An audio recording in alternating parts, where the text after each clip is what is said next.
Hey everyone, it's Clint. Welcome, Quint. I can't even say my name right. It's Clint. Welcome to Sweetcast. If you haven't subscribed yet, why not take a minute and just click the subscribe button and the bell? That really helps me out, and especially if you're watching my videos anyway, it'll help you out too. Okay, so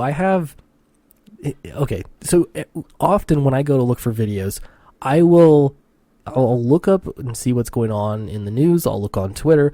I'll look all around and try to find what the latest is so that I can keep you all informed.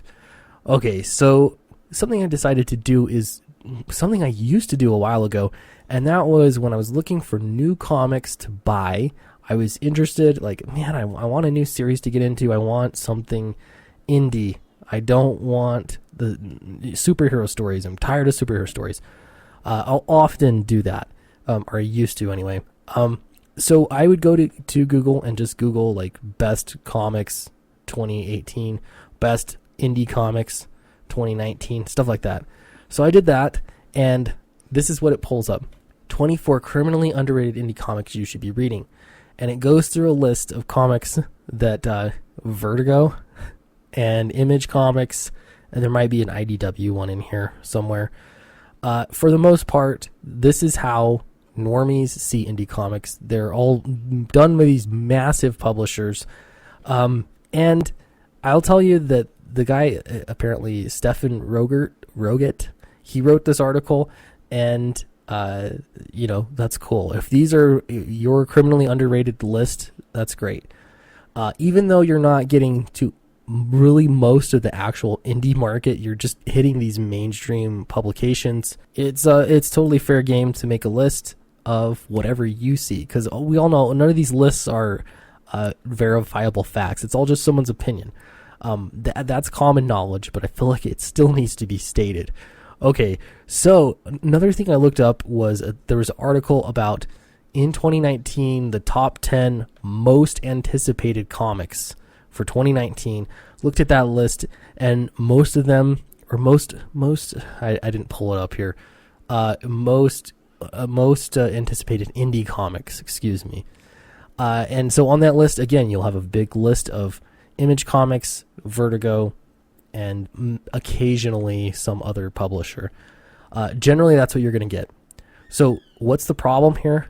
Well, indie comics, the actual indie comic market, is going to get more recognition from comics readers and from the so-called mainstream of comics if it starts acting like the mainstream of comics. This is easier said than done, but I think that this is really, really important. So back when I made my video on how I got my project successfully crowdfunded, I made a 30-minute plus video on exactly what I did and what worked and what maybe didn't work, and just some of my thoughts. And one of the big things that I mentioned there was that if you can be making daily content for people and putting it out into the world, they are getting something of value from you for free, and they're also getting to know you a little bit more. And so YouTube has been a great platform for me to do that. However, it's not the only platform. I've had several people reach out to me and tell me that they want to do it, but they're not good with YouTube videos. They're not good. They don't have audio equipment, whatever it might be. Now, if you're not interested in making a YouTube channel, but you still want to somehow make daily content and give people free stuff every day, it might be a good idea to start something like this and just make articles with top 10 lists. And it is opinion. If you are really, really excited for Downcast to come out, and that is something you are anticipating, your opinion is just as valid as Stefan's opinion. Okay? If you are really excited for Cyberfrog, if you think that Jawbreakers was the best book to come out in 2019, then you are allowed to write a top 10 list and put that on your top 10 list. Now, I'm not saying that you do it exactly how it's being done here, but I will say most people are not going to YouTube for their information. There is a lot of people that go to YouTube. However, there's the rest of the world. If we cast a wider net, we can actually bring more people into indie comics that are going to just be looking for something to read. They're going to be Googling something. They might see some videos, but they also might see an article that has some quick answers and some covers to look at, and it'll show them what they might be interested in. Now, you could make a list that says, oh, only Comicsgate comics. Here's my top 10 Comicsgate comics. You could do that. The thing is, normal people, they don't know or care about any of this culture war stuff. If they're into comics, they're into comics. All of this is really, you're looking at relatively a really small number of people. So again, start acting like you're part of the mainstream, and you will be part of the mainstream. That's just how it works. Don't act like you're outside or you're anything different. This is our industry too. So also there are sites like Bounding Into Comics that are doing just this. There have been complaints from me, among many others, about mainstream comics press, supposedly mainstream. And what they did that worked is they just took on the mantle of being the comics news site. And we're talking about Bleeding Cool or CBR, all those different kinds of sites. Now, Bounding Into Comics is always putting out content. They stay timely. They have a point of view and a position on things, just like those other online publications do. But they're definitely friendly to Comicsgate or sympathetic at the least. But for sure, this is nice to see somebody standing up and saying, "Hey, I'm part of mainstream comics. I can make a new site too." And I'll tell you, when I first heard about Comicsgate, I had heard of it a little bit on the fringes, but when I first started investigating Comicsgate, I saw all these articles. I Googled it. I saw all these articles from big mainstream publications that said that there was some racists and some bigots out there.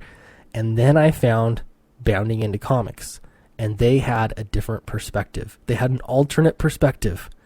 Now, I have already been exposed to a lot of, SJW-isms in the past. And so usually when I hear that somebody is a Nazi, I second guess that and I challenge it because it happens far too frequently. So I went ahead and looked into it, and I'm glad that there was some alternative information here that Bounding Into Comics had, because it shed light on things that the other articles were not, that they were ignoring. So start acting like a mainstream comic, like the mainstream comic industry, just like Bounding Into Comics is doing. One more point I want to make is with publishers. Right now, Dynamite Comics is the biggest publisher that has, they have a business relationship, however loose it is, however they want to define it. There's still a business relationship between Dynamite Comics and Ethan Van Sciver. Now, a lot of people on Twitter will have you believe that that is outlawed, that should not happen, and that somebody like Ethan should never work in comics ever again. Well, Dynamite has done the right thing. They are acting like a mainstream comic publisher should. They're ignoring a few crazy people on Twitter, and they're going on about their business.